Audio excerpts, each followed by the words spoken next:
Hey everybody, welcome to Ingles Outdoor Adventure Channel.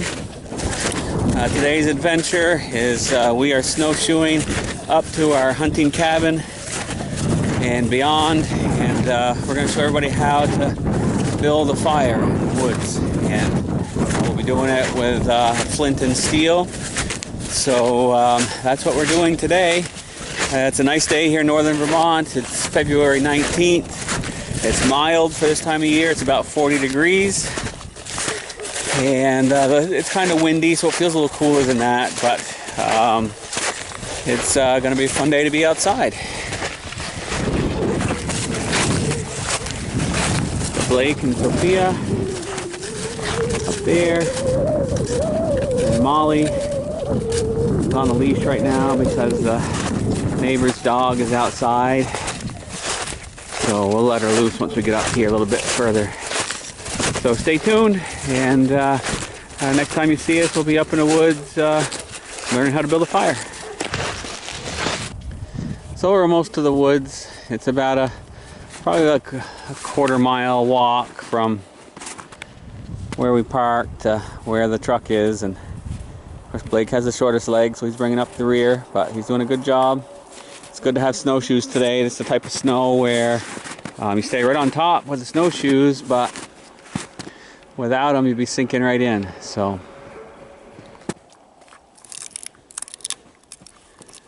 Molly loves being out here in the snow. So tune up this stick and she'll be rolling around in it here before too long. I'll try to get a video of that too.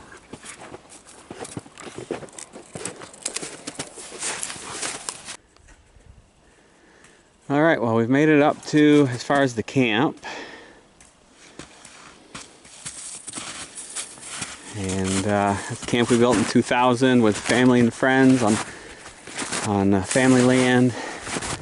And this here is a food plot that we have. It's half clover and then half brassica mix. So it has beets and turnips and kale and all that stuff. So I don't know how easy you can see this, but you see the deer have been in here pawing it up, and this is one of the biggest difference. A lot of people ask, what's the difference between food plot and baiting?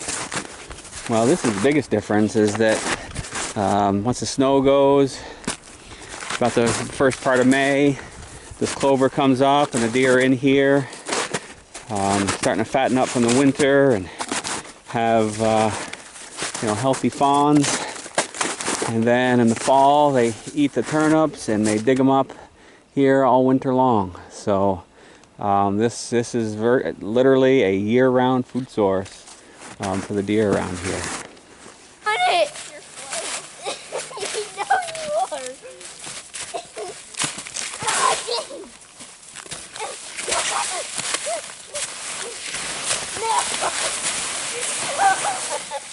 That hill is too steep to go up with snowshoes, I guess. No, it's not.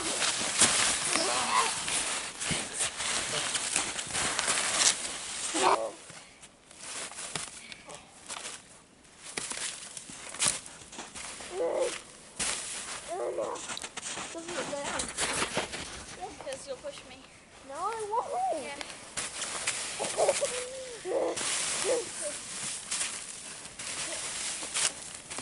What do you think I can do? Oh my God!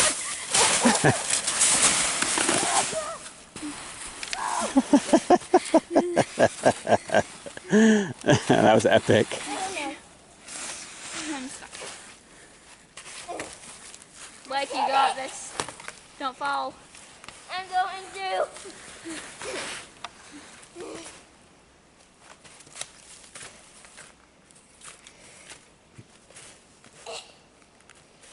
It's slippery.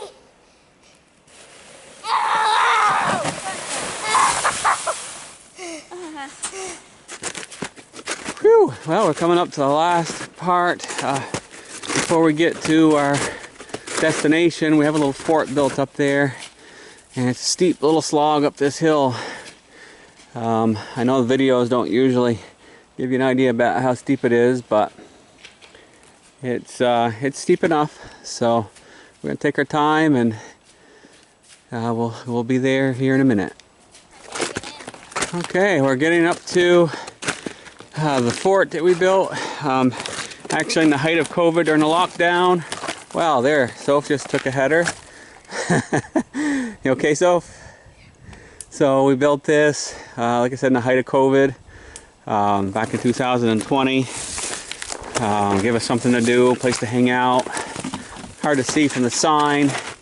We need to make the sign again, but this was, kids dedicated this, or named this the Papa Fort, named after their grandfather, my dad, of course, who passed away from cancer in 2018. So he's always in our memory.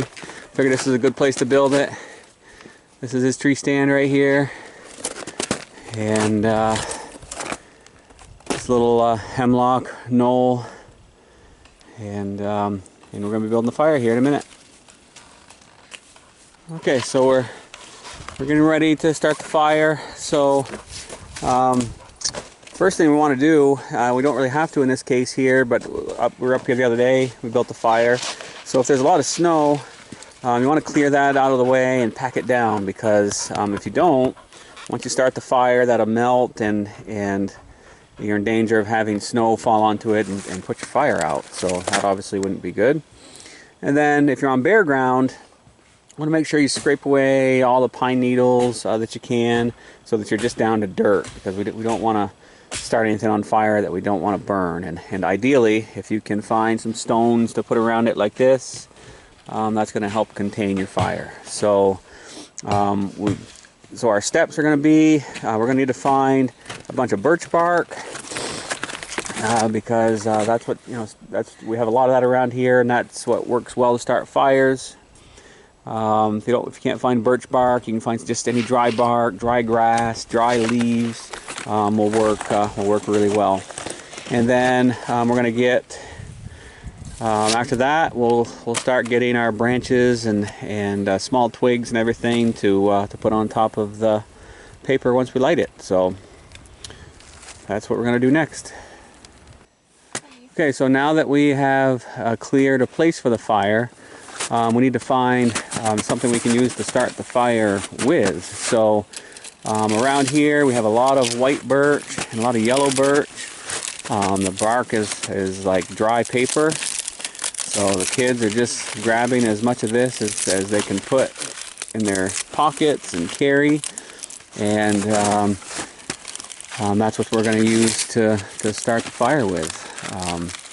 Once you get a good bunch of that going, we put the smaller twigs on there, and then gradually build the fire as we go. So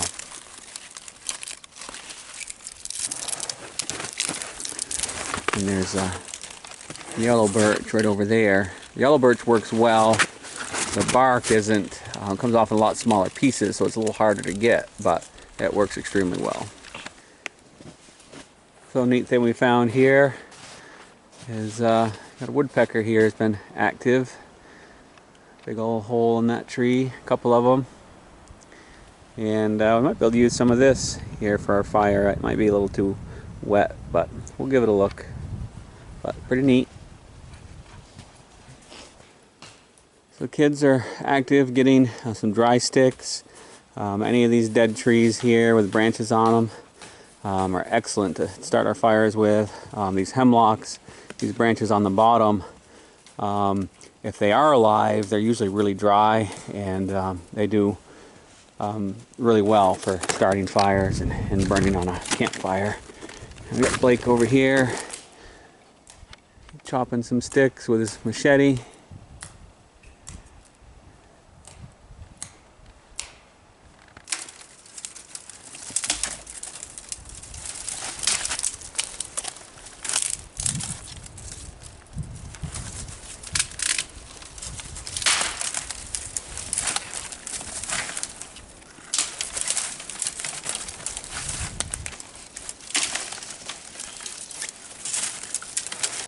Okay, so what we're doing now is, one of the most important things when you're getting your fire ready is you want to have all of your wood ready to go. So I usually like to make 3 different piles. We have our really small twigs that are super dry, and we'll put those on top of the birch bark once we light that.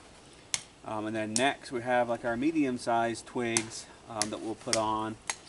And then this other pile over here that I'm working on, I'm breaking down these hemlocks into our larger sticks that we expect will burn longer. So, and I've done this before, rabbit hunting or whatever, is you start with this pile and that's it, and you get that lit, and then you say, well, I'm going to go get some bigger sticks, and you come back and your fire is out and you have to start again.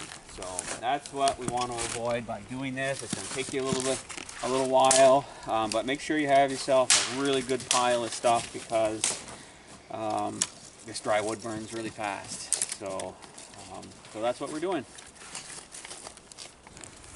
All right, so we're just about ready. We have a small bundle, we have our medium bundle, and this is our larger bundle right now. We're not going to be here for a very long time, so we didn't get many of the larger sticks, but if we were going to be here for a while, then we'd want to gather more than that. But this is enough here to burn, and would also give us time to gather more sticks if that's what we wanted to do. So we're getting ready to light it up. All right, so this is our fire starting kit. So, Oh no. whoa. So what we use, we actually have this bag of cotton balls because we like to use flint and steel instead of a lighter, because, well, it's just cool. So we have our bag of cotton balls, and we take a couple of those and we spread them out, and that will catch the sparks, and they're highly flammable. So usually one spark hits those and they light up. And then Blakey, show us the flint and steel that we're going to use. So that's the flint and steel that we're going to use. Blake's going to use that to create sparks. That'll go onto the cotton, and then we'll be on our way. Okay, so Blake is getting the cotton balls ready. So he's spreading them apart here to give us just a larger surface area. Hopefully catch one of these sparks he's going to create with his flint and steel.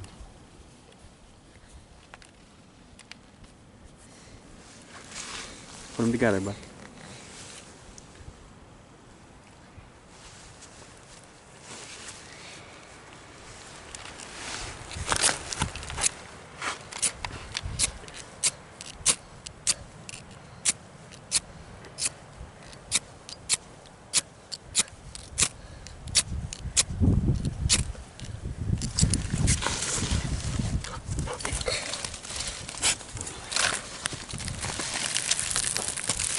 Okay, so now we got that. We're going to put on all the birch bark.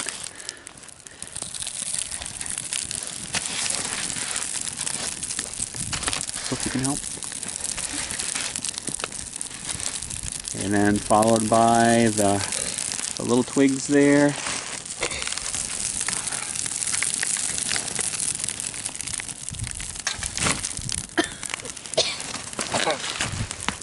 Typically you want to be a little more gentle than that, but I guess that's going to work. So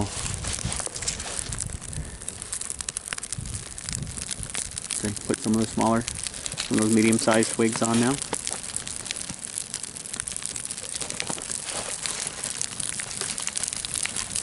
Yep, go ahead. Keep putting some on there.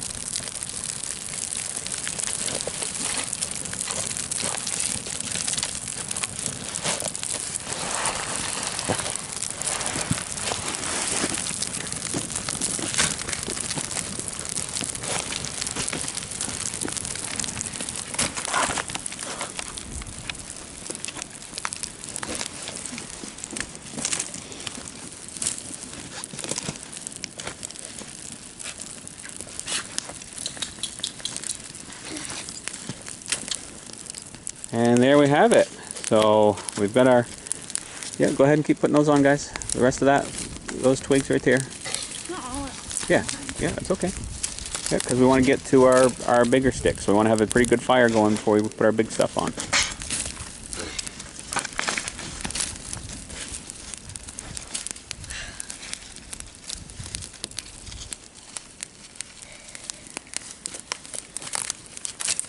Okay, Blake, can you take some of these larger sticks, a few of them?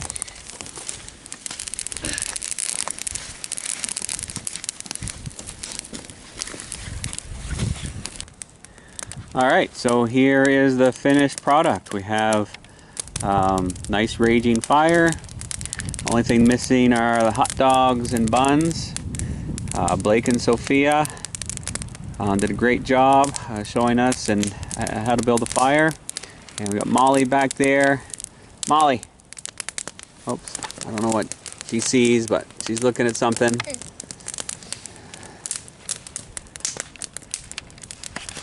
But anyway, thanks everybody. Hope you enjoyed the video. You know, we're not experts. We just like to come out here and enjoy the outdoors. I'm sure a lot of people comment there's other ways we can build the fire that are probably better. And that's okay. You know, everybody has their own thing. So we just, like I said, we like to come out here in the winter time, enjoy the outdoors, spend time together, and just have some fun. So thanks for watching. We appreciate it.